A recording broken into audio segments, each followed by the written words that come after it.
Bonjour, c'est Pascaline. Je vous fais une vidéo aujourd'hui sur toujours le livre du docteur Exposito, Mortelles émotions sur les maladies psychosomatiques. Le chapitre 2 se nomme Révolution et évolution de l'esprit humain. Ça parle des grandes idées qui ont permis l'essor de l'humanité. Alors tout d'abord, il nous parle de l'agriculture, du développement de l'agriculture qui a permis à l'homme de Cro-Magnon de se sédentariser, de pouvoir éviter les famines, nourrir plus de personnes, dont et le végétal également. Il nous parle du pétrole aussi, l'arrivée du pétrole qui était une énergie nouvelle, malheureusement épuisable et qui a permis le développement de plein de petites choses, le développement des moteurs électriques, des choses comme ça, de machines à laver, tout ça. Mais qui malheureusement va devenir très très cher et qui est épuisable. Et donc on sera obligé d'aller vers une nouvelle ère, vers une nouvelle énergie en fait pour pouvoir vivre, tout simplement. Ensuite, le docteur Exposito nous parle des grandes idées qui ont révolutionné l'humanité. Il commence par nous parler de Copernic, qui lui a démontré, enfin, a émis l'idée en tout cas que la Terre tournait sur elle-même en 24 heures et qu'elle tournait autour du Soleil en un an. Mais malheureusement, en 1116, il s'est fait condamner par les ecclésiastiques. Même chose pour Galilée qui développe l'idée de l'héliocentrisme, c'est-à-dire que le centre est au centre, enfin le Soleil est au centre du cosmos. Il y a un procès qui va être intenté par le pape Urbain VIII et il va être condamné à jurer ce que l'Église considère comme une erreur. Ensuite, on a Newton avec la théorie de la relativité, vers 1642-1727. Et Einstein avec l'équivalence énergie-matière E égale mc2 vers 1905. Ensuite, on a la théorie de l'évolution par Charles Darwin qui dit que la sélection naturelle permet d'être mieux adapté à l'environnement.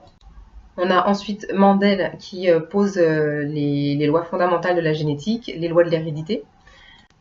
Et Watson et Crick qui révèlent la structure en double hélice de l'ADN en 1950, quelque chose comme ça. La conclusion de cette partie-là sur les grandes idées qui ont révolutionné l'humanité, c'est que les innovations et les idées qui sont d'abord combattues, finalement, elles finissent par se diffuser largement. Ça suscite l'émergence de nouveaux spécialistes en fait, qui font de la recherche dans tous les secteurs et à tous les niveaux.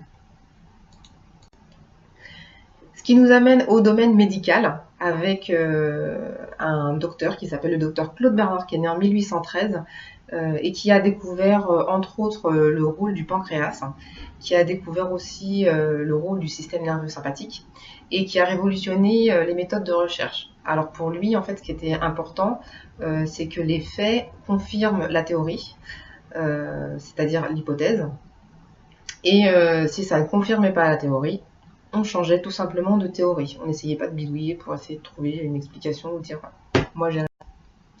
Ensuite, en face, on a Louis Pasteur, qui est né en 1822, lui. Il a découvert l'action des micro-organismes sur toutes les maladies infectieuses, en fait. Il a découvert aussi, il a initié la culture de bacilles dénaturés mais pas détruits. Et qui permettait en fait de générer une réaction chez les organismes vivants sans déclencher de maladie. Donc en fait, on était à fond dans l'ère de la désinfection, la stérilisation et surtout la vaccination. Et là, c'est là que ça devient intéressant, c'est que du coup, il y a deux écoles qui s'opposent. Il y a l'école de Claude Bernard, où en fait, Claude Bernard, il remarque qu'il y a des sujets sains, en fait, et que parmi les malades, il y a des bien portants. Donc du coup, il y a la notion d'environnement et la notion de terrain favorable, en fait,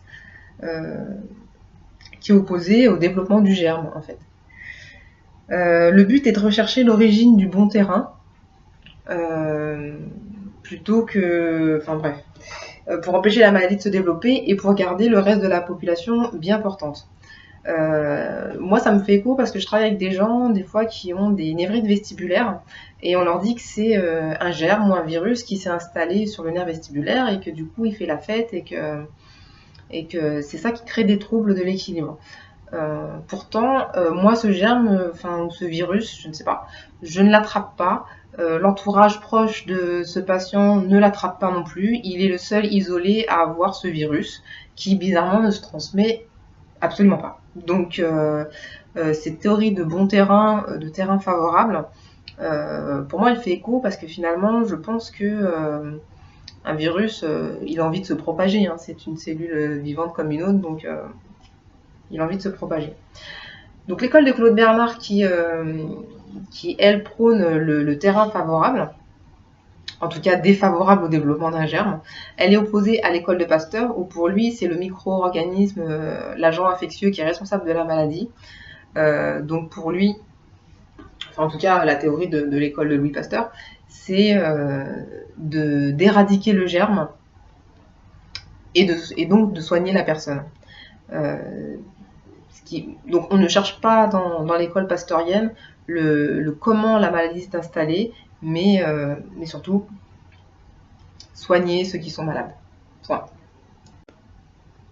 Alors bien sûr c'est l'école pasteurienne qui gagne puisque évidemment c'est beaucoup plus simple de cultiver ou d'analyser un germe, un micro-organisme et la façon dont il attaque que d'analyser en fait tout un organisme entier et de savoir comment il est terrain favorable. Ça amène trop de spécialistes pour dire quel est un terrain favorable au niveau, je sais pas, au niveau musculaire, cardiaque, cardiovasculaire, je sais pas.